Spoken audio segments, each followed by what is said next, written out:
What is the most I can lose on this investment? This is a question that almost every investor who has invested or is considering investing in a risky asset asks at some point in time. Value at risk tries to provide an answer. So now let's look what exactly it is. VaR is a measure of risk of investment. It estimates how much a portfolio of investment might lose given normal conditions in a given time period. One thing to notice here is that VaR is used to estimate loss during the normal market condition because during the stressed market, it is very hard to determine the losses as the data relating to such market conditions are not easily available. Also, the correct way of writing value at risk in short is capital A, small a and capital R. In order to calculate VaR, we need three things. They are, first, time horizon. That is the period for which we need to calculate the VaR.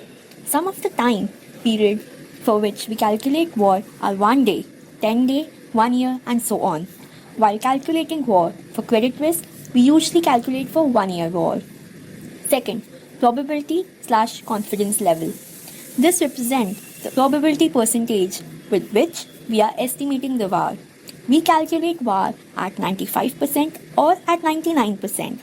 Of course, we can never be 100% confident about any estimate. So, we don't calculate VaR at 100% confidence. Also, there are several regulatory requirements where we need to calculate VaR for various risk factors. One such example is Basel norms. Different confidence levels are specified for different categories of risk, like market risk, credit risk, and operational risk. Third, amount. It is the value of a portfolio or investment over which we are calculating the VaR. Here is an example. 95% daily VaR is $500 million. Now we can interpret it in two ways.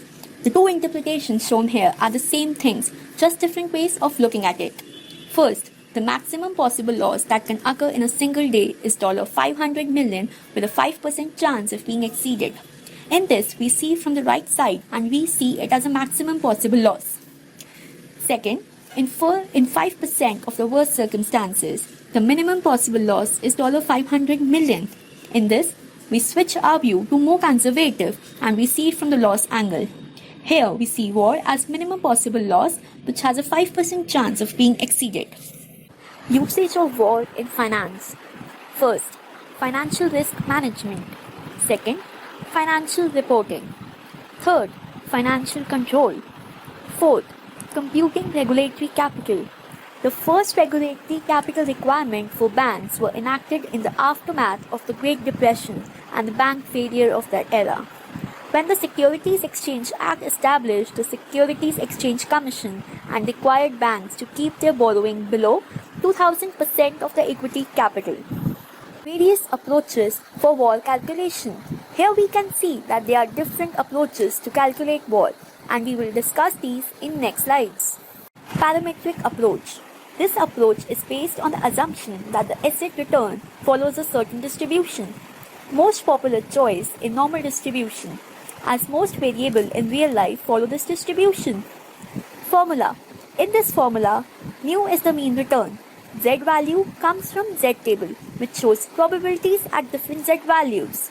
Sigma here stands for standard deviation of returns. And we form the formula. And here we have an example as well.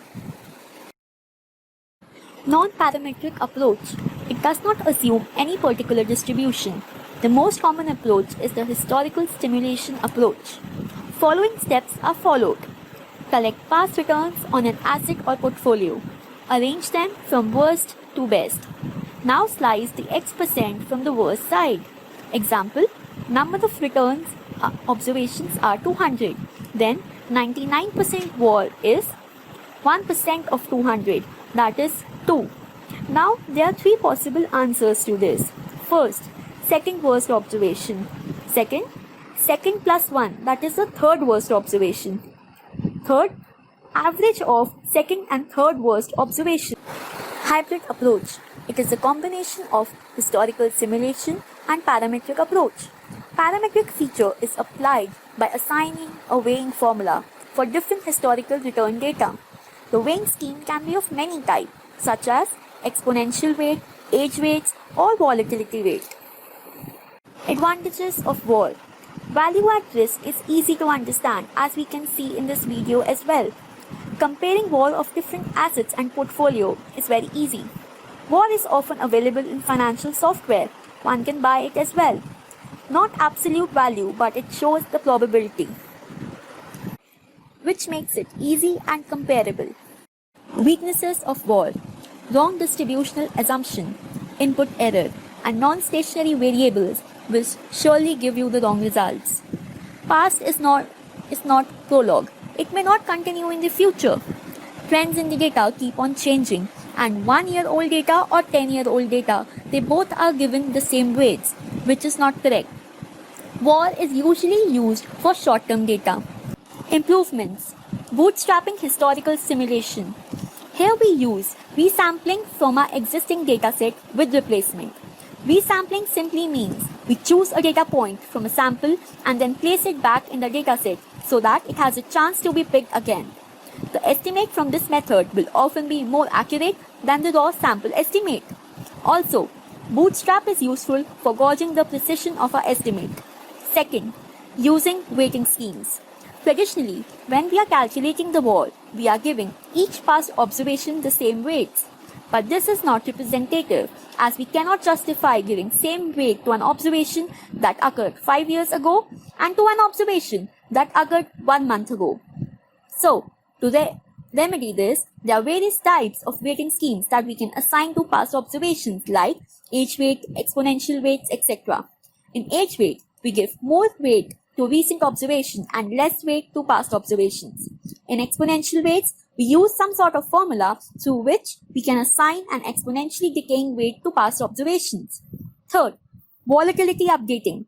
Here we use some formula to scale the past returns with ratio of current volatility to past volatility. To forecast the current volatility, we can use volatility forecasting engines like Gauge.